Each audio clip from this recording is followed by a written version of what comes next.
Brent Venables has Bryce Underwood's number heading into a big-time blue blood matchup on Saturday night.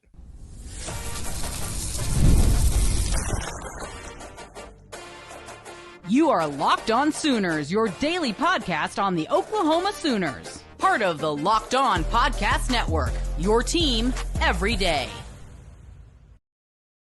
What's up, Sooner Nation? Welcome to Locked On Sooners, and thank you for making Locked On Sooners your first listen every single day. Shout out to all the everydayers out there tuning in and subscribe to the show wherever you get your podcasts. We're part of the Locked On Podcast Network, your team every day. Today's episode is brought to you by FanDuel. Football season is here. Visit the FanDuel app today and start placing your futures bets now. I'm John Williams. You can read my work covering the Sooners over at SoonersWire.com. He's Jay Smith of Unfair Sports. Go check out his channel, Unfair Sports, for more college football and Oklahoma Sooners content. And on today's show, we're going to go through your Friday fan feelings, getting ready for Oklahoma, Michigan. How are you feeling about the Oklahoma Sooners heading into week 2? We're going to go through offensive, defensive keys to the game, give you our predictions for Oklahoma versus Michigan. But we're going to start here, Jay. Brent Venables has had a lot of success against freshman quarterback over the years. Yeah, if you're a true freshman or even a redshirt freshman, for the most part, Brent Venables has done well. Last year was the year where things kind of tapered down for him for the most part, but of course we know why. You're dealing with, you didn't really have an offense, so the defense had to carry the entire load, and it was kind of tough. But in his career, since going to Clemson, leaving Oklahoma and going to Clemson, Brent Venables is 21-5 as a defensive coordinator against freshman quarterbacks, true or redshirt. Clemson was 18-1. Oklahoma, so far, he's 3-4 against at Clemson. The one quarterback that got him, Jameis Winston, which is kind of fascinating. But then they won a national championship, so I mean, yeah. you know that was obviously a good quarterback, but Jameis got him. But here at Oklahoma, Lenore Sellers, Nico Iamaleava, as well as Noah Fafita got him.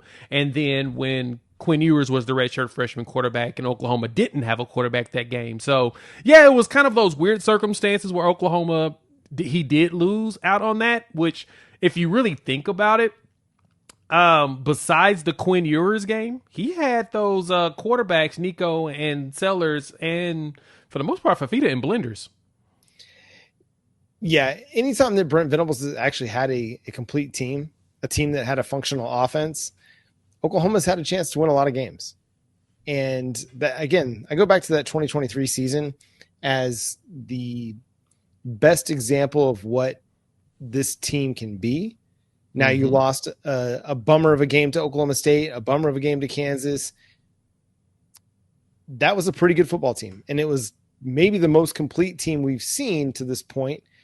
A lot of people are thinking this might still be the best team, the best roster that Brent Venables has had. Yep. So now going into a big-time matchup against Bryce Underwood, a very talented quarterback, somebody that Brent Venables likened to a Trevor Lawrence his true freshman year, also has big size, big intangibles, a big arm, able to make all the throws.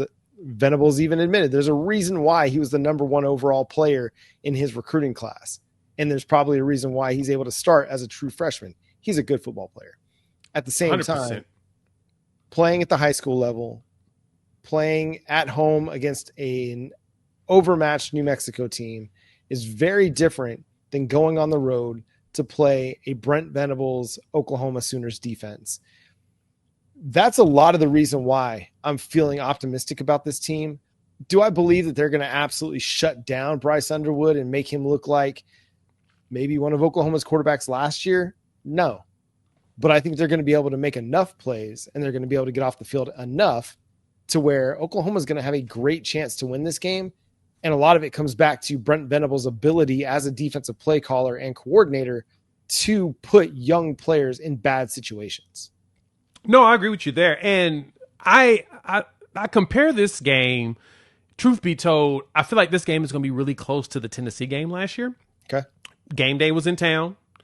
We didn't have a functional offense, but we're dealing with a young quarterback who, is figuring things out in the system. First time taking the real reins of everything, even though Nico had a full year.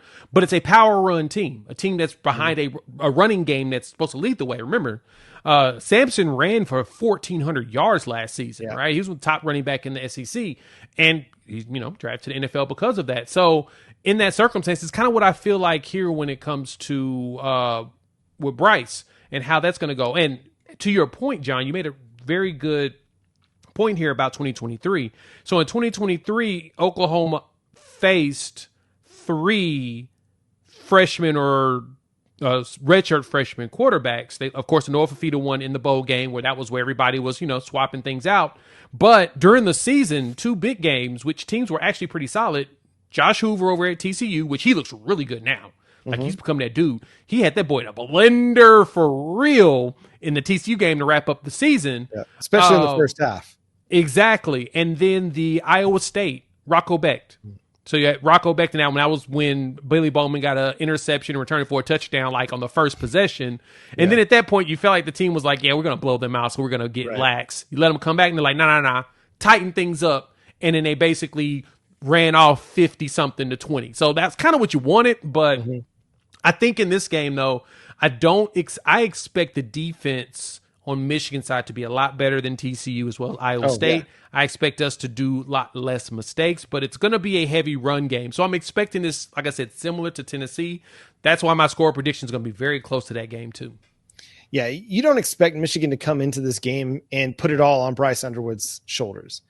Now, if I'm the offensive coordinator, I'm calling play action bootleg, let him take a shot just to throw the ball down the field, get it out of his system. If he overthrows the guy, who cares? Let him take a shot, let him get loose a little bit and get that feel in there. So again, on an easy play, Steve Sarkisian tried to do something similar with Arch Manning last week, running a flood to the right, bootleg to the right, and Arch skipped it at his wide receiver's feet, trying to throw that 10-yard flood to the sideline. So that's what I would do. But Michigan is going to go into this one hoping that their defense can slow down the Sooners offense and that the offense only has to make a few plays to go win the game. It's going to be very much a defensive battle, but again, it's going to depend on how Bryce Underwood is able to react and respond to what Brent Venables is showing him. And it's going to have to happen in real time because you're not going to get a lot of opportunity to make adjustments, or you're not going to have a lot of possessions necessarily to get it right. So you got to kind of have to figure things out on the fly, and Brent Venables is not going to make things easy. And I don't know if it's going to be one of those, like you hear a lot of people talk about, you want to stop the run, force the kid to throw. And Oklahoma will, but I don't know if and I think it was Teddy that was talking about this on Oklahoma Breakdown. He was saying he's not sure that he would stack the box with 8-9 guys and then force the guy to beat him. Yeah. You try to beat him in your base, 7-man fronts or 7-man, boxes, things like that. If you can win in that way, how better does it set you up long-term throughout the game than if you're having to attribute 8-9 guys to the box? No, that's a good point. So I say defensively for Oklahoma, the critical thing, of course, is stopping the run. It's just don't let them run all over you. And that's going to be heavy on the linebackers. It's going to be big on Kobe McKenzie, Kip Lewis, going to the spots where you're supposed to be, Kendall Daniels, when he's out there playing Sammy Amasigo. Like, those 4 linebackers is going to be critical. Like, I expect to see maybe a little bit of Owen in some rotations, but most of this game, Kip, Kobe, Kendall Daniels, Sammy Amasigo. Get to where you need to go. Make sure you're filling those holes. Hit people. Wrap up, and make sure you're there helping your defensive line whenever they're trying to stuff those holes. If they force that running back to have to redirect themselves, you need to be there to crack him immediately. And so I'm hoping that that's what we get and that they fill all the run gaps that they're supposed to. I know they were practicing a lot of that portion of it coming from the Illinois State game. So to me, that's the game. That's what's going to need to be done on the defensive side of the ball to be successful. Yeah. Tackle as well. We're getting to more keys to this game. We'll give you our predictions. We'll go through some of your fan feelings coming up here on Locked On Sooners.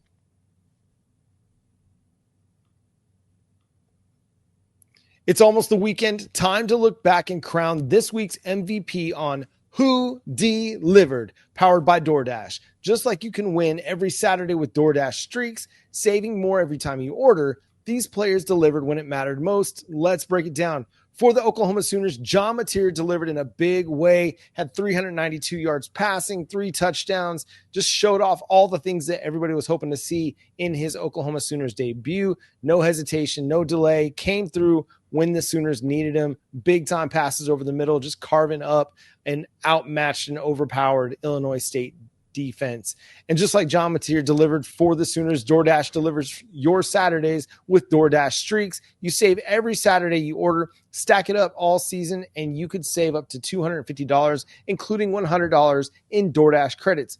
Order this Saturday, keep the streak alive, fuel your game day only with DoorDash. Terms apply, promo period through 11/18. Mazda crafts cars for those who choose to do more than simply move. They follow what moves them every day they drive.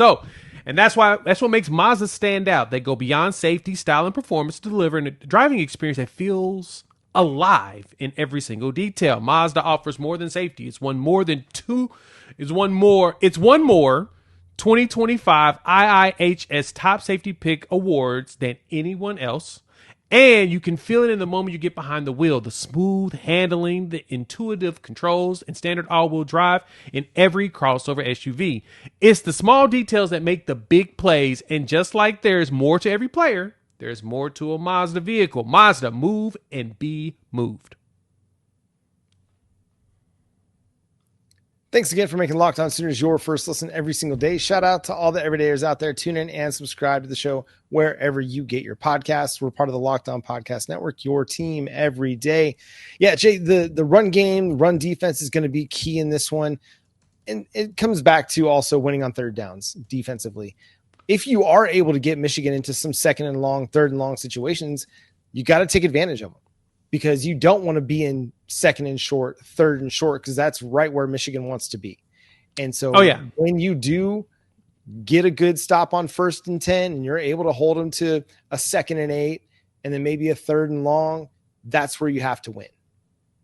Oh, no, 100% agree. And then when you transition from there, when you get the ball, you're going to need to kill some time, kill some clock, because that's basically what Michigan's game plan is going to be. They've got a young quarterback that don't want to put too much on his back. So their goal is to play keep away. Do not let John Mateer get on the field. The easiest way to beat a quarterback like a Tom Brady, like a Patrick Mahomes, right? Not saying that he's them, but saying when you got a team that's got a more experience and you feel like a better quarterback in today's game, you want to make sure that they just don't get on the field. The easiest way to do that is to establish a really good run. And so like we said, on the defensive side, you got to make sure you get them out of there. Oklahoma's done well in run stopping last season as well. Honestly, this year, Illinois State may have got some yards, but remember, they didn't have a drive longer than 24 yards. And so from there, we got the ball right back. So sure, they killed 3-4 minutes off the clock, but they only got 24 yards and they were punting it. If we can do the same thing and not allow the home runs, because if I'm correct, Michigan had 2 50-yard runs for touchdowns by Justin Haynes, which took up 100 of his 156 yards. So for the most part, he wasn't running all that great. He just found that hole and boom, was gone, which is one thing that Oklahoma's got to be prepared for, because he's a dude that he finds a hole, he's gone. We did that against Samson last year when we played Tennessee. We made sure he didn't break out. He finished the game 24 carries for 96 yards. And then Deshaun Bishop, the backup, who's now their starting running back, I think he had 60-something yards in that game. So they finished with about just under 170 yards or something like that in rushing. But Tennessee still struggled. That one big pass play is what they got that led them to that touchdown. And then from there, the defense did work. It would have been better if, we weren't fumbling the ball back. So if we don't turn the ball over in this game, John, I think we'll be fine in that capacity. So to me, defensive keys, make them not be able to run, keep, Bryce Underwood in the blender. But offensively, we need to keep the ball in our hands for a while. And again, you have to make the plays that are there to make. Don't force it. If you have to punt the ball away, okay. You're punting it to a true freshman. Yes, it gives them the ball, but you like your chances making them drive the length of the field. So when you have an opportunity to hold the ball and make plays, you just got to convert. And again, don't turn the ball over. Don't put your defense on your side of the 50 to start a drive. Make them go 75, 80 yards to try and get a score. But yeah, I don't know what I'm going to get from the run game this week. I don't know if it'll magically get better. It could. If you've got Michael Fasusi at left tackle and Heath Ozida at left guard and Derek Simmons at right tackle, you could get better. And if you have Jay Knott in the backfield, it could be better. But so much of this game is going to come down to John Mateer and how he responds to that Michigan defense. I need him to just kind of play within himself a little bit and just trust his instincts and go out there and make plays. Key passes over the middle. Find that success over the middle of the field, because that's going to open some things up down the sidelines for Keontae Lewis, for Deion Burks, where they were able to have some success last week. Make plays in the passing game. That'll also open things up for the run game. Yeah, no, I agree with you there. And John Mateer, play action, play action, play action. You get that bad boy going, it's going to be done. So I don't think it's going to be – I think Michigan's going to be tough overall. When you go back and watch the New Mexico game, there was moments where it looked like they were kind of pushed around. While at the same time, I know Michigan's going to come back in tough. It doesn't feel like they were playing their full game in that one. And so they were playing with Oklahoma, their food a little bit. Yeah, it looks like they were just kind of like, we're playing with our food. That's what it felt like they were doing. They were playing with their food. Now, granted, it was 17-10, like going in, at the half. It's not good, but it did feel like they were playing with their food type deal. Like, it's like, okay, this game was never in jeopardy. We just, we're seeing what we got. But you got to see Bryce Underwood throw some like real big boy throws. So for Oklahoma, it's going to be about masking that, It's going to be it's going to be striped out, so you'll have opportunities to kind of mask where your players are located. He'll be looking. He may see like crimson, like in the stands, and all of a sudden, oh my God, it's a crimson helmet, and it's interception. So hopefully we're able to leverage some of that stuff to our advantage. But the bigger thing, though, really is I want to see what our secondary looks like in this game, because I already know that we're going to be heavy on stopping their run. But, John, that has been our question, right? It looks like the secondary is leveled up since last year. I need to see that this secondary is one of the best in the country. And they're going to be put to the test, especially in the run game. And this is where we're going to get to see Gentry Williams and Cortland Guillory. Are they the physical cornerbacks that everybody's talking about? Is Gentry Williams going to be able to fly up and make the tackle like he did last week? Does he have that same confidence, that same athleticism and aggression? If he does, then Oklahoma's going to be really good slowing the run down on the perimeter. I'm not concerned necessarily about Oklahoma giving up a lot of yards. It's a matter of, can they avoid giving up the big run, the big 50-yard run for a touchdown. If they give up 3-4 yards at a time and Michigan's still forced to drive the length of the field, I still trust Oklahoma's defense to make enough stops to force a punt, force a field goal, something like that. It's just don't give up the gash runs over and over and over. And then, again, for Oklahoma offensively, got to find some big plays.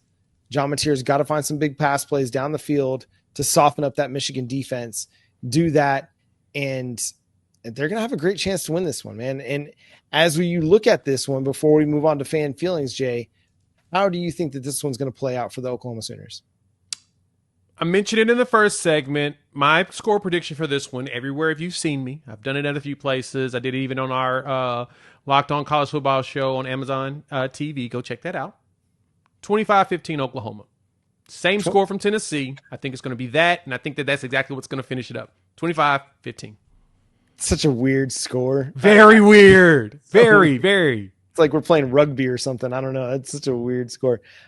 I'm going something similar. I'm thinking something like 24-16, 27-17. I do think Oklahoma has a chance to win this one by a touchdown or more.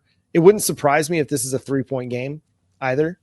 Brent Venables isn't great at covering the spread during his time at Oklahoma. So there's a very good chance this one could be within 5.5, which is where the line's been at. So I'm going to go, I'm going to change it up because of that. I'm going to go 23-17. It's going to be a little bit closer within a touchdown. They do cover, but barely in this one. And we get to see Tate Sandell kick a couple big field goals to get Oklahoma some big points late in the game to keep this one at arm's length for the Wolverines. I love it. Let's go. All right. We're going to get into some fan feelings going into Friday ahead of Oklahoma, Michigan on Saturday, coming up here on Locked On Sooners. Hey, Sooner fans, are you still paying full price for gas? Stop leaving money behind. Get real cash back every time you fill up with the free Upside app. Simply download the free Upside app in the App Store or Google Play right now and start earning cash at the pump today. Use our limited time promo code football and get an extra 25 cents back per gallon on your first fill up. You can make up to $300 a year just from buying the gas you already needed. At first, I thought it was too good to be true, but it's totally legit. Real people are getting paid just to make their daily commutes, and you can too. Plus, you can cash out anytime to your bank account, PayPal, or an e-gift card for Amazon and other brands. Don't let this offer drive on by. Download the free Upside app now using our limited time promo code football for a limited time 25-cent per gallon bonus. That's promo code football. Offers vary by user and location. Go to upside.com for terms and conditions. The NFL season is here, and FanDuel's making sure you're ready for kickoff with a can't-miss offer. Right now, new customers can bet just $5, and if your bet wins, you get $300 in bonus bets to use across the app. Of course, it's easy. Looking at the spread for this weekend, it's Sooner fans. Oklahoma's still the city as a 5.5-point favorite. See, it doesn't seem like things have shifted too much. So if you want to take advantage of it, it's pretty easy to get in there. It's quick, easy, and the best way to add a little more energy to not only on Saturdays, but also on Sundays. So are you ready to play? Download the FanDuel app now by visiting FanDuel.com. Get started. That's FanDuel.com to place your first $5 bet. Once again, thanks for making Locked On Sooners your first listen every single day. Shout out to all the everydayers out there. Tune in and subscribe to the show wherever you get your podcasts. We're free and available on all podcast platforms and on YouTube. So hit that subscribe button, hit that notification button to let you know when new episodes drop. We're part of the Locked On Podcast Network, your team every day. Jay, it's Friday fan field time. Let's jump into it. This one from JP Morgan. We are winning the game. No fear, no uncertainty, no pessimism, no doubt, no being on the fence about it. A wise world champion GM in this state once said, scared money don't make money. I'm here for that. Let's go ahead and just throw that energy out there to everybody else. Because there's so many people that are just like, they're losing their minds and they shouldn't be. I'm just like, guys, folks, people, come on. Let's calm this down. Let's not act like right. The world's coming to an end with this game. There's no reason to even really fear this team. Like, I think Michigan is really good. I also think that we're really good. So It kind of makes it easy for me to balance myself out when I feel like we're a solid team, just like Michigan is. And I love that we have some energy here that there's no doubt. Yeah. Nobody's going to care if you get your prediction wrong. No, I promise. It's okay to believe in Oklahoma. Anyway. Yeah. It's okay to believe in Oklahoma. And it's okay to believe in John Mateer and this defense. And hey, listen, the skill position players, Deion Burks is healthy and he showed why he can be an impactful player. Keontez Lewis, the same. If Jaden Ott is back, you feel good about it. Torrey Blaylock, all things sound like he's going to be good to go. I mean, so Jaden Ott, Torrey Blaylock, a little 1-2 punch action there. Man, what's there to be concerned about? I'm not concerned. No reason to be concerned. All right, this one comes from Lawrence Brennan. We will see if the Sooners are for real or not. This is the game that is the introduction of Oklahoma to the national stage again. Like, This is the game where, all right, John Mateer is your quarterback. You have no excuse. You have a quarterback. You ain't got a transfer running back, regardless if he's 100% or not. His legs aren't bothering him. So if he could just avoid running into people, he probably should be good to go for the game. So there's really no true excuse whatsoever with it. Majority of our team is healthy and back. The offensive line is going to be intriguing to see what combination they have. I have an idea, and we'll see if it comes to fruition, and we'll talk about that on Sunday. But, John, it appears that, this is now the opportunity to show if we're real or not, just because we're walking into this game a lot healthier than we did last year, even healthier than we did in the Tennessee game last season. It's the most important game of the season.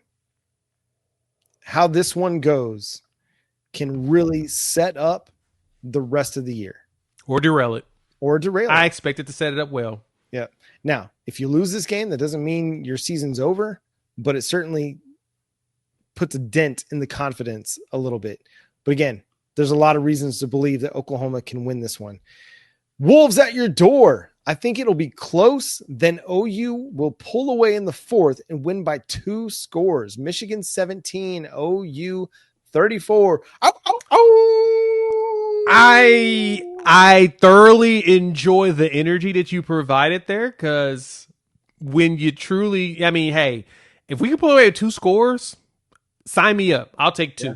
And I'm hoping it is because we got a bunch of turnovers that led to us to be able to go out there and score. I do want some long drives, but I wouldn't mind us going up fast and forcing them to have to throw the ball with Bryce Underwood all the time and make him have to be the one that lead them to a comeback. And then we can see if Brent Venables can really put a true freshman back into a blender.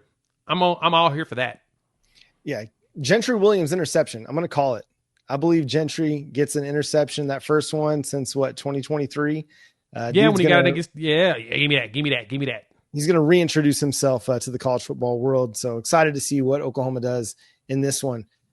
OU domination all the way, says Black Cheyenne. The first week was very vanilla, and now they can unleash the full arsenal on the big stage with Mateer beginning his Heisman campaign at night. Yep. This is the statement game.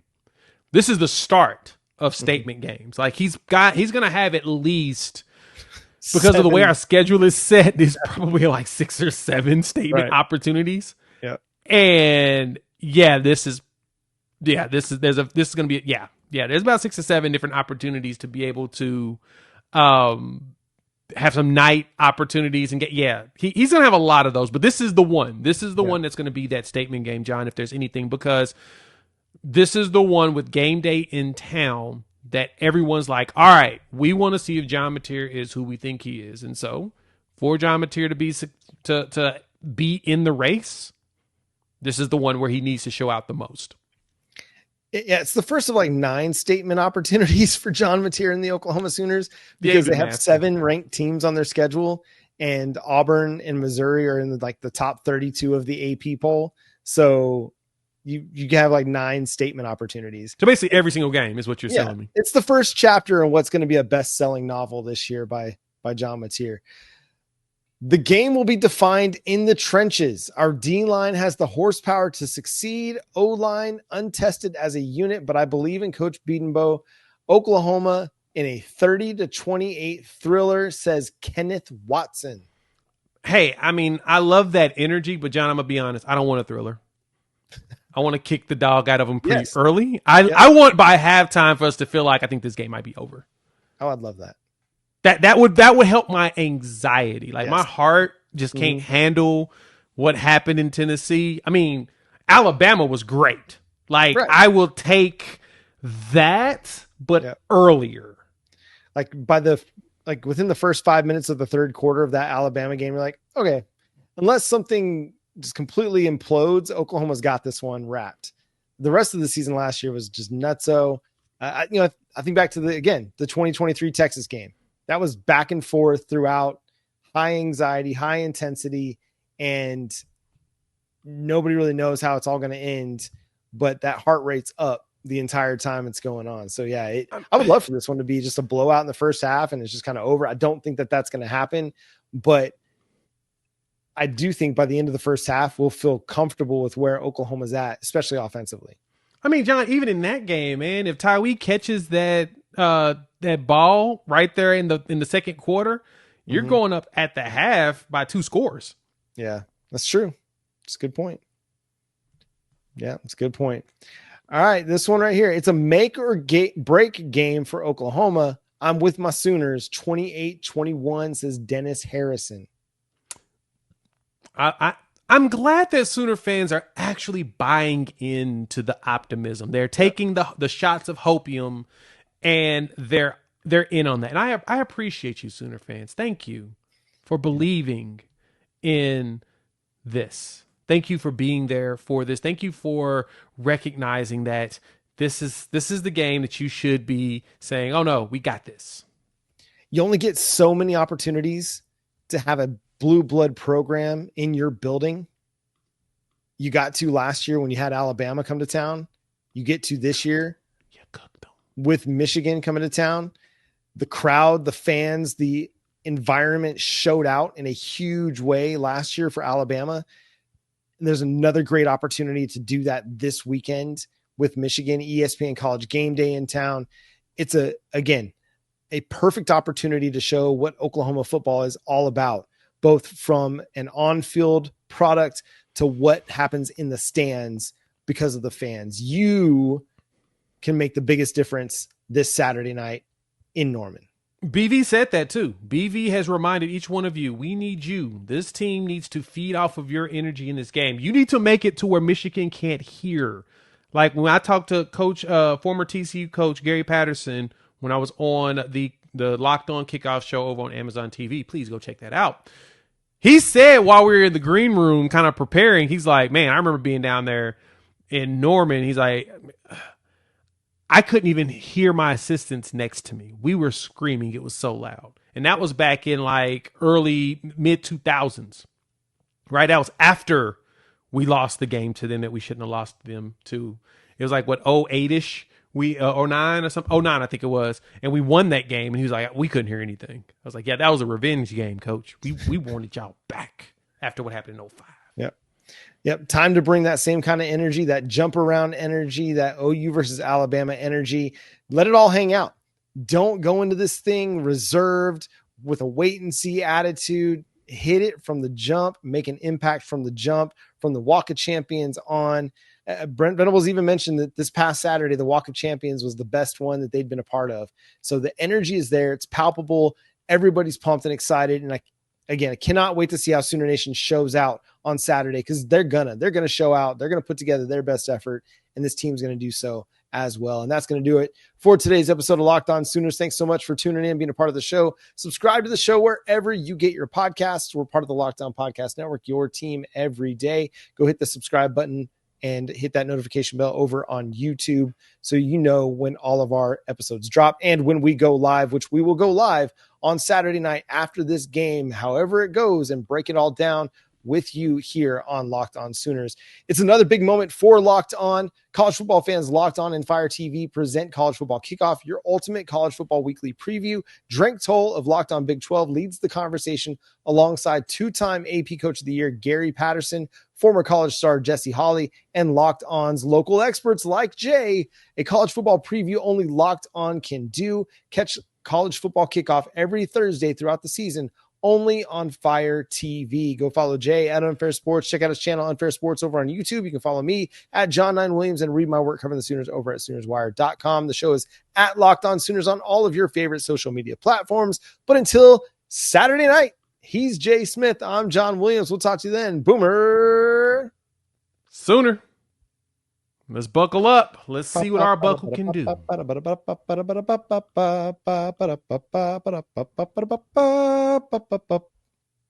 That's fast.